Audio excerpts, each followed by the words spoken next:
El conflicto es de alcance nacional, pero en solidaridad con los empleados despedidos y ante la posibilidad de que eso repercuta en otras plazas del país, se está llevando adelante una protesta frente a la planta de Arcore en la ciudad de Santa Fe. Semana decenas de trabajadores santafesinos acampan en la puerta de Arcore después de que la empresa despidiera a 4 camioneros el último viernes de junio. Nosotros estamos acá en el sindicato de camioneros de la provincia de Santa Fe, estamos apoyando a los compañeros del sindicato de Bahía Blanca, donde han sido despedidos 4 trabajadores que están encuadrados en el convenio 40/89, que es el convenio de camioneros, de esta empresa. Hasta ahora no tenemos ni una novedad. Tuvimos una audiencia hoy en el Ministerio de Trabajo donde hemos pasado un cuarto intermedio por 2 días, donde no hay respuesta positiva de la empresa. La empresa ha echado a los trabajadores, ha cerrado la sucursal dejando la mercadería adentro y bueno, esta medida se ha lanzado ya en 14 sucursales del país. Está cortado Mendoza, Neuquén, Comodoro Rivadavia. Bueno, las 14 sucursales están paradas en estos momentos por el sindicato de camioneros. Los trabajadores buscan una respuesta de parte de las autoridades para que la decisión empresarial de afectar las fuentes laborales no se replique en otras sedes de Arcore. El viernes ellos se han acercado a la sucursal de Bahía Blanca y han encontrado que la sucursal estaba cerrada con un candado al lado afuera y recibieron un llamado de una persona que se identificó de la empresa que le dijo que no trabajaban más. Siempre la pérdida de una fuente laboral es motivo de preocupación por lo que repercute en la sociedad y por lo que implica después recuperar ese trabajo. Y lo que está ocurriendo en esta planta es probable se repita en otras situaciones y son postales que vemos a diario, lamentablemente, en diferentes puntos de nuestra provincia y del país. Por eso, a partir de lo que para Macri tiene que ver con una mafia de los juicios laborales, está con nosotros Juan Manuel Pucineri, que es abogado laboralista. ¿Cómo te va? Buen día. ¿Qué tal? Buen día. Casos como el que estábamos viendo de esta planta en Santa Fe o de este conflicto nacional no tiene nada que ver con una industria del juicio, por ejemplo. No sé qué análisis haces vos. En general, para abordar este tema hay que hacerlo de una manera general. ¿Qué quiero decir con esto? Más allá de alguna situación particular, ¿cuál es el contexto del mercado laboral en la Argentina? El contexto del mercado laboral en la Argentina es el siguiente. Tenemos un 33% aproximadamente de trabajo en negro, de trabajo sin registrar, y un 25% con deficiencia en la registración. ¿Qué quiere decir esto? Que una persona trabaja jornada completa y está inscripta como media jornada, o con menor cantidad de horas a las que efectivamente realiza. Eso de lo que hace a la relación laboral estrictamente. Y después hay otro costado que tiene que ver con el tema de los accidentes y de las enfermedades laborales. Ahí tenemos que las estadísticas de la Organización Internacional del Trabajo indican que del total de los siniestros laborales, un 30% corresponde a enfermedades laborales. En la Argentina solo se reconoce un 3%. Entonces digo, ahí es evidente que hay un caldo de cultivo para la litigiosidad laboral. Pero esto, digamos, no es responsabilidad del trabajador, sino que vemos un contexto en el cual los incumplimientos son muy graves. Ahora, el presidente Macri insiste con este tema. Ya en el término de los últimos 10 días, por lo menos en 3 o 4 discursos que hizo públicos, dio a conocer esa postura e insiste con que hay una industria del juicio laboral que es lo que está perjudicando a los empresarios hoy en día en nuestro país. ¿Es así realmente? Me parece que en esto hay un grado de improvisación importante por parte del presidente. Seguramente está vinculado a la falta de inversiones que se prometieron cuando iba a ganar las elecciones. En segundo lugar, se prometieron para el segundo semestre del año pasado. Ahora hay que esperar a ver si ganan las elecciones de este año el gobierno nacional. Y como cuarto elemento, la falta de inversiones también se debe a los juicios laborales. Yo digo, atacar el tema de los juicios laborales es atacar las consecuencias, no las causas. Esto es como cuando un paciente tiene fiebre por una infección y yo lo único que hago es bajar la fiebre, pero no ataco la infección. ¿Y cuál es la infección? Un contexto de incumplimiento muy grave en materia del mercado de trabajo. ¿Pero esto eso se qué registra en la Argentina. ¿Es ayudado por las leyes? ¿Es con la venia del gobierno? ¿Es por la falta de control? ¿Cuál sería el origen? Miren, las leyes son muy claras de cómo tiene que tratarse y regirse una relación laboral. Se prevé que al momento de ingresar un trabajador tiene que estar registrado, que no hay posibilidad de que ese trabajo sea en negro. Lo que sí advierto es que puede haber, sobre todo en pequeñas o medianas empresas, una cuestión de costos. Pero eso es una situación, una cuestión diferente al incumplimiento. Y el costo en esto es básicamente impositivo, que tiene que ver, puede ser en alguna parte con la carga que significa tener un empleado en blanco, pero también con muchos otros costos que tiene la Argentina.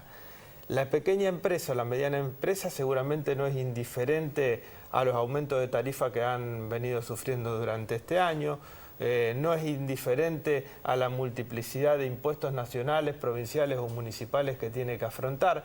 Entonces digo, si hay un tema económico general, hay que tratarlo desde el punto de vista económico, pero no diciendo que la culpa lo tienen los juicios laborales. Esto, digamos, es bastante claro, es bastante evidente, y también advierto que es probable que el gobierno esté pensando en un esquema de flexibilización laboral como el que supimos tener en los 90. Ahora, el mercado laboral sigue a la economía, es decir, cuando la economía crece se generan puestos de trabajo, se genera mejor calidad de trabajo, se genera más empleo. Cuando la economía está mal, se pierden puestos de trabajo, aumenta la litigiosidad por la pérdida de esos puestos de trabajo. Esto es un dato comprobado. Mire, yo le voy a dar un ejemplo concreto. Sí. En la época de mayor flexibilidad laboral en la Argentina, que fue durante la década del 90, que terminó con aquella ley famosa Banelco que se discutió en el Senado, la tasa de desempleo era del 20%. Cuando se empezaron a derogar las leyes de flexibilización laboral a partir de los años 2003, 2004, 2005, que se empezó a endurecer la legislación laboral en un sentido bastante elemental, que tiene que ver con la protección de la parte débil de la relación, que es el trabajador, pero la economía crecía, se redujeron drásticamente los índices de desempleo. Hoy estamos hablando con pérdidas de trabajo que venimos viendo, como el caso que mostraban ustedes recién, sí, de una tasa de desempleo del 9%, pero que llegó a ser del 6 o el 7%. Entonces, el mercado de trabajo sigue la suerte de la economía, digamos. Ahora, no hay atajos en esto. Hay un dato que es real, que es concreto, más allá de las especulaciones de Macri, y que es el desaliento al juicio de los trabajadores a sus empleadores, y tiene que ver con el fallo de la Corte Suprema de ayer, por el cual, si el trabajador pierde el juicio laboral, tiene que hacerse cargo de todos los honorarios del juicio. Esto es una forma de desalentar, ¿no? La posibilidad de que una persona pueda ejercer sus derechos o vaya a la justicia para que los ejerza. A ver, voy a señalar lo siguiente porque esto tiene un costado técnico que hay que señalarlo. Sí. Vamos a la Ley Procesal Laboral Santafesina, artículos 101 y 102. El artículo 101 lo que dice es que las costas del juicio la paga la parte vencida, haya o no reclamación de parte, digamos. Es decir, si el empleador pierde el juicio, paga las costas; si el trabajador pierde el juicio, paga las costas. Esto está regulado, no de ahora, históricamente, es un principio inclusive del derecho procesal que dice las costas las paga el vencido, que se llama del vencimiento objetivo. ¿Qué pueden hacer los magistrados? Los magistrados pueden eximir a cualquiera de las partes, no solo al trabajador, sino también al empleador, del pago de las costas cuando advierten que tuvieron un motivo fundado para reclamar o para hacer un juicio. El fallo de la Corte, por la información que uno puede tener y por la lectura que hice sobre todo en los medios de comunicación que que sacaron la sentencia de la Corte, y seguramente no lo revisé esta mañana, pero tiene que estar colgado en la página de la Corte Suprema de Justicia de la Nación. Sí, es reciente, es de horas. Se trataba de un caso en el cual el trabajador reclamaba por un accidente y no se sometió a una prueba fundamental que era la pericia médica.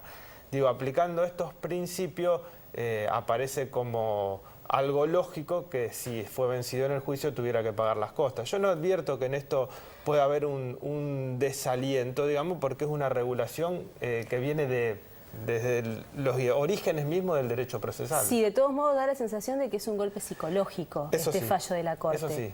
Digamos, y la forma en que la presentan los medios también, más allá de tu aclaración técnica, que es perfecta. Eso sí, digamos, en este contexto, digamos, con la presentación que hacen los medios de comunicación y en un momento en el cual el presidente viene insistiendo sobre supuestas mafias de juicios laborales, aparece inmerso en ese desaliento o en ese desfavorecer o en ese estigmatizar a una parte que, yo reitero, es la parte débil de la relación. Nosotros durante muchísimos años nos escandalizábamos cómo los ajustes se hacían sobre la parte débil de las relaciones, sean los trabajadores, sean los jubilados, sean los discapacitados, digamos. Pero ahora, digamos, el contexto nacional ha variado y se trata de estigmatizar y de descubrir mafias justamente entre las personas que más necesitan la protección del Estado. ¿Quiénes necesitan la protección del Estado? Evidentemente los trabajadores, los abuelos, los niños, los discapacitados, digamos. Estigmatizarlos con mafias, digamos, a mí me parece al menos de mala fe. Bueno, por último, y en lo personal y en base a tu experiencia como abogado laboralista, ¿cómo estamos hoy en día en relación al año pasado, por ejemplo, y en cuanto al trabajo y la demanda que tenés, por ejemplo, en tu estudio o con tus colegas? Bueno, yo voy a señalar casos. Yo soy abogado del sindicato, digamos, concretamente del sindicato de la alimentación de acá de Santa Fe, que es un sindicato importante porque en la región hay empresas de la alimentación importantes. Hace un tiempo en Coronda tuvimos 53 despidos en una planta procesadora de fruta. Tramitamos 2 procedimientos de crisis de 2 empresas relacionadas con la avícola de Santa Fe, en este momento en el Ministerio de Trabajo, digamos. Yo creo que al menos en el sector industrial, que es el que conozco directamente por estar vinculado a la actividad gremial con ese sector, hay pérdidas de empleos, digamos. En algunos casos preocupantes, como en este caso, como en el caso de Coronda, pero sí noto que al no crecer la economía, las empresas están tratando de achicarse. Esa es la realidad que uno percibe en este momento del mercado laboral en el sector en el que yo trabajo. Y es un buen termómetro, me parece, como para cerrar que sí, y sintetizar este tema. Así que vamos a seguirlo de cerca. Juan Manuel, gracias por haber venido. Gracias a vos por la invitación. Hasta la próxima, como siempre. Seguimos.